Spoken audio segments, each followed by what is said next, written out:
All right. Hello and welcome to I guess, build review, overview. Probably not really a build guide for ARAKAALI's Fang spiders. So ARAKAALI's Fang, I know that there's a lot of build guides out there. If this is new to you, then I'll go over some basics. If you want to learn more, there's tons of videos out there about this. Kai does some really amazing videos on this. But yeah. So to start with. ARAKAALI's Fang is unique. You can get at level 55, and it's really easy to run. You get 3 sockets, and that's about it. So you can get a squire later if you really want to buff it, but I kind of like it without a squire because you get to have Aegis. But yeah, so. I normally do minion damage, again, not even full qualled, unbound ailments, and multi-strike. And this is kind of a high damage dot over time build. You can do like a melee splash in there, you do a fizz damage, you do whatever you want. The raised spider on kill summons unkillable spider, 20 of them is your max. And you can use those pretty much to do unstoppable minion damage.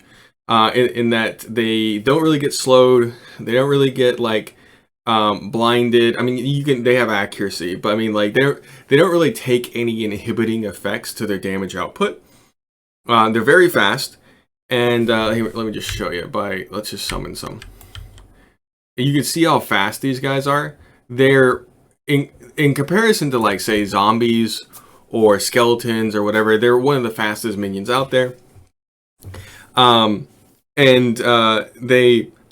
summoned off of killing a minion on top of a corpse. And we do that by running Gravebind. This helps in a map. If I have minions killing things, technically that doesn't count as me killing things, and I have to be the one that's killing things per level 1 raised spider to actually summon the spider. So another spider can't kill a thing and then summon a spider unless you have these gloves. And these gloves allow you to count as the person that kills anything around you. And this area is pretty small. It's not a large area. So it's about the size of the Divine Ire area effect. So anyways, what happens with this build to make it work, and we'll just go over this really quick and we'll jump into a map and show you what's going on, is that you cast while channeling, you launch Molten Shell because you can stand still, so it gives you a little bit tankiness. You do a Desecrate, and then you do a Divine Ire. So the Divine Ire, Molten Shell, Desecrate, and then whenever you have enough corpses around you, I tap the number 2 key, which you can see down here is my Withering Jar. Again, not fully qualled. This build is not, refined at mirror level. This maybe has 5 divines max, because when I bought the Aegis, it cost me 2 divines, and when I bought the Brass Dome, it cost me 2 divines. You don't actually need either one of these things. These are just for survivability. The actual damage works just fine on lower level maps without these, because they're just survivability. The dagger, when I bought it, was 40C or something like that. It may have gone up a little bit, it may have gone down a little bit. It's normally more expensive at the beginning of the league, like maybe 1 or 2 divines. But like 40C, 20C, it's, mid-league right now. It doesn't cost anything. Ancient Skull, this is an interesting item. So what it does is when you have power charges, it gives your minions crit. And when they crit, they hear voices or whispers. You can look at the last line on the item. And what that does is it bumps up your damage at the cost of them getting a chaos dot over time degen on themselves when they crit. So they get damage, they take damage, but because your spiders are immune to damage, you can't actually, none of your spiders can be killed by damage. They just eventually, their downside is they unsummon later on. whenever their timer runs out. The downside on this helm is completely mitigated. I don't run any golems or specters because they would also hear whispers after they crit. And if I really wanted to, I could get a 20% qual anomalous controlled destruction. And this says, the very first line says, supported skills have 100% less critical strike chance, which means that if I put this in with a minion, I could prevent it from critting, thus preventing it from hearing whispers, thus preventing it from taking chaos damage over time. This normally, if you use this helm and your minions start dying, it's normally because you don't have enough minion chaos res or minion regen. So you probably could use this helm if you have good regen and chaos res, but a lot of people run minions without really doing a lot of like maintenance to them.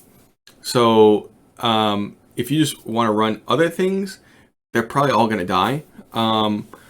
Unless you do something like this. And again, it's not required. You don't have to have like chieftain golem, chieftain specters now to do like power and Frenchie charges.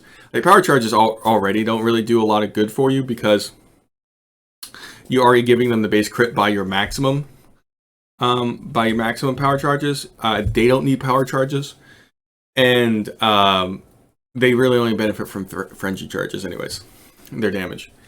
So I do a dot build for a single target. So the ARAKAALI's Fang, I like building it so that boss damage is maximized. And then I build my maps so that they have high density. And then whenever one mob dies, because I'm an occultist, it causes a chain explosion. So density and high life pools is really good with Profane Bloom. And it's how you just kind of don't worry about splash damage. You can do melee splash on this build. And I have it here just in case I need it, but it's not really, I don't really ever find a need for it. So anyway, so the damage is produced mainly by the dagger, my auras, and my tree. My skill tree. The gloves are just to automate the process of summoning the minions. The gloves, all the links, that's just automation. The belt is just quality of life stuff. Like I want to be bleed and curse immune. So sorry, not bleed and poison immune. Boots are just, it's just a stat stick. It's not even a good stat stick. I mean, like if you look at the rolls, they're pretty garbage.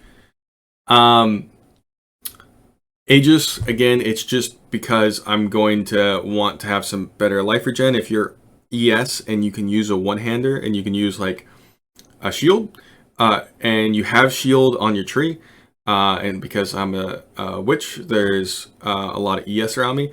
It's always just like the best defensive shield you can get. I think it's more like one divine now. I run Brass Dome. Just because I don't want to get crit, and I'll show you here. Where'd it go? Yeah. So I use Reckless Defense here to get some more block, some more spell and attack block, and hits have 197% increased critical strike chance against you. I could be crit all day long. I don't care about crits because I take no extra damage from crits.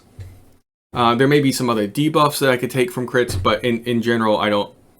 It's not that big of a deal. And since I'm already bleed and chaos immune, it's not chaos immune, but poison immune, anything that would be coming in as a dot off of a crit that would normally be bigger, I'm just immune to it. So if we go over here, we can see poison avoidance 144%. I mean, technically there probably could be some map mods that change that, and bleeding avoidance is 110%. Also freeze immune. So the whole point here is that if I was to take any damage off a crit, it's not gonna matter. It's not gonna matter because I'm not gonna take it at a bleed. I might take an ignite, but other than that, that's not that big of a deal.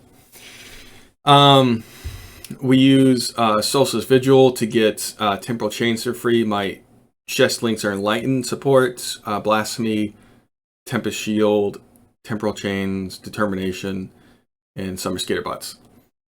So chest is just a support chest. So gloves are support, chest is support, boots are support. Again, vitality, clarity. Clarity's I'm not even using.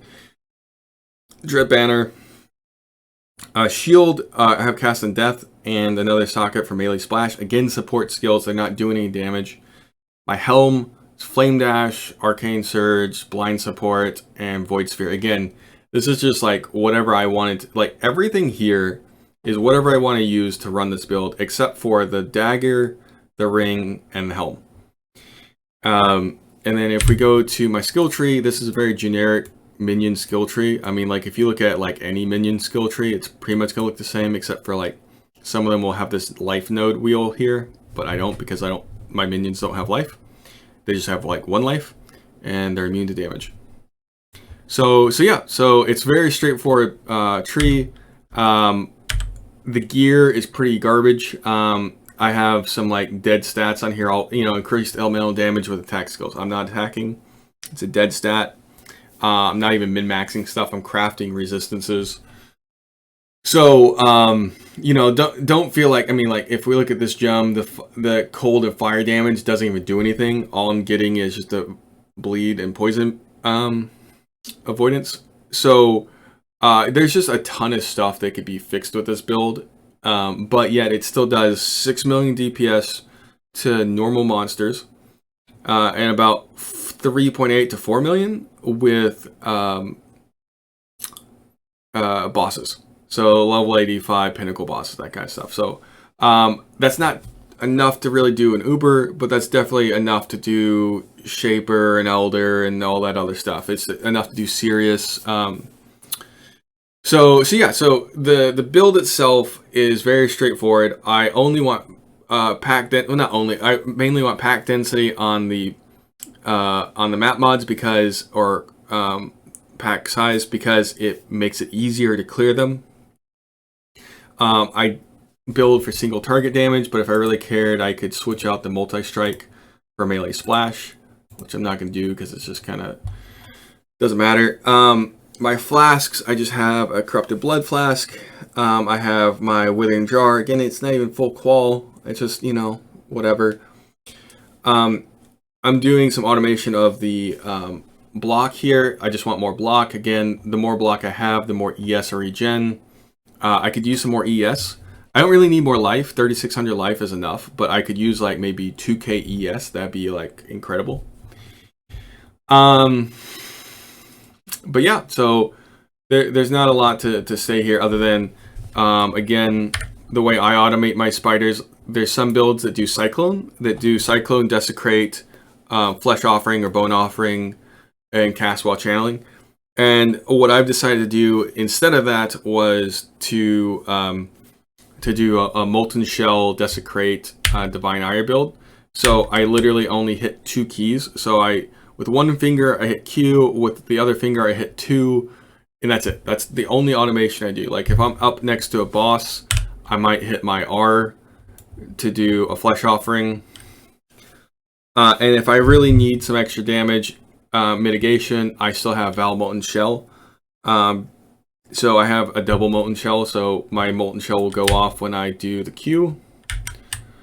And if I had souls gained, I could also do the Val Molten Shell. I use Void Sphere. This is just something I'm testing. I don't think it's probably that great of an idea, but I kind of like it. It does a pulse damage, which isn't a lot. I have it linked with Blind in Arcane Surge, so it doesn't really cost me a lot of mana. So like if I do a Void Sphere and then I do a summoning, it's not that big of a deal. But yeah, so I do it blind. I just, every layer of defense I can get, I like to do that. And it does pull things into it like a black hole. So it does mitigate some of the action speed or the ability for a minion to attack you. So let's just get in here. I've just been doing this map and I'll just do a quick showcase. So stand there, Q number 2. And you see, like, it's not like melting things on single target, but it just packs will just disappear. Oh, I didn't probably explain this, but if you don't understand profane proxy, the skitter bots will curse, and because they curse, I don't have to be next to them, and then they can blow up the stuff at their own leisure.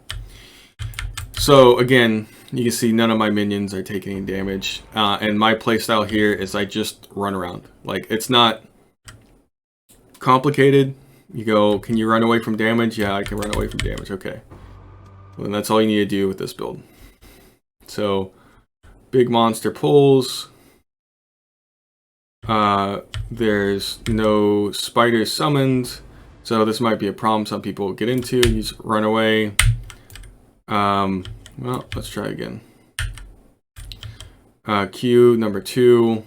We can just ignore that guy for right now.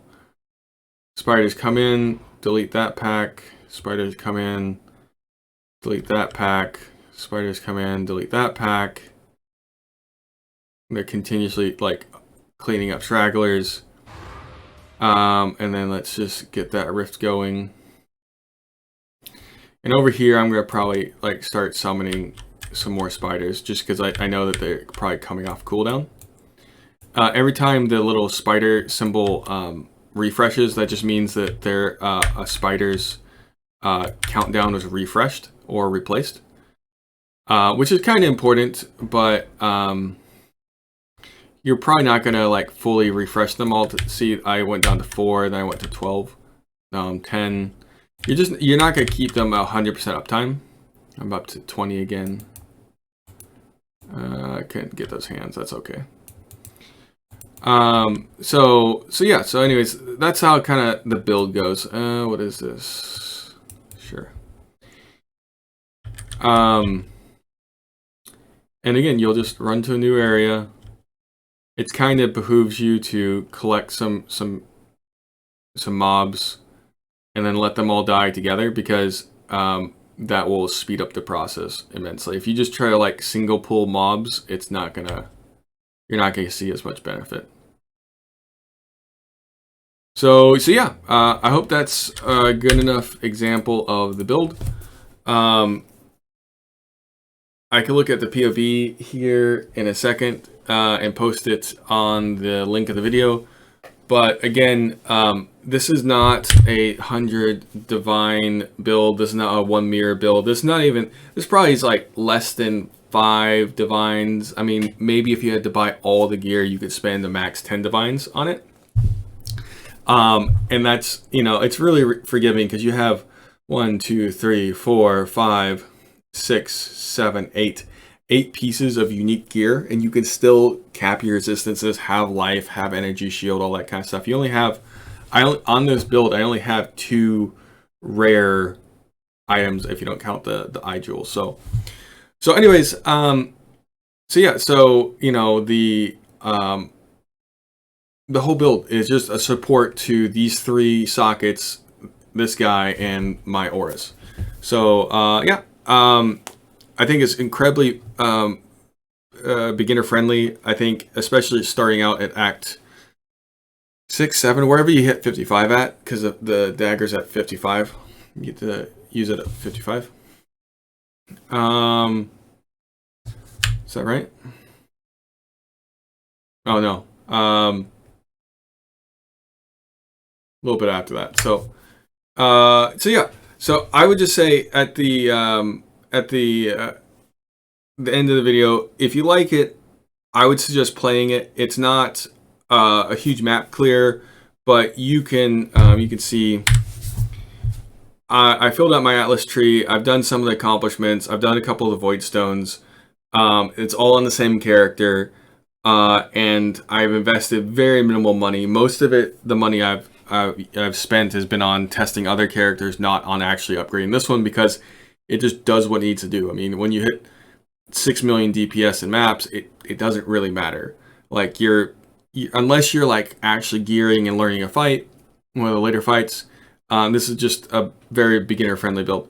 And if you do think about switching over from another minion build, I would just ditch all your minions. You're going to have a much better experience if you just do all your support and life cycle skills instead of extra minions, because the helm is really going to screw you here unless you have this gem. So yeah, anyways, have a great day. Hope you really enjoyed it. And yeah, maybe the dagger goes up in price. I doubt it. There's just so many on the market. So all right, that's it.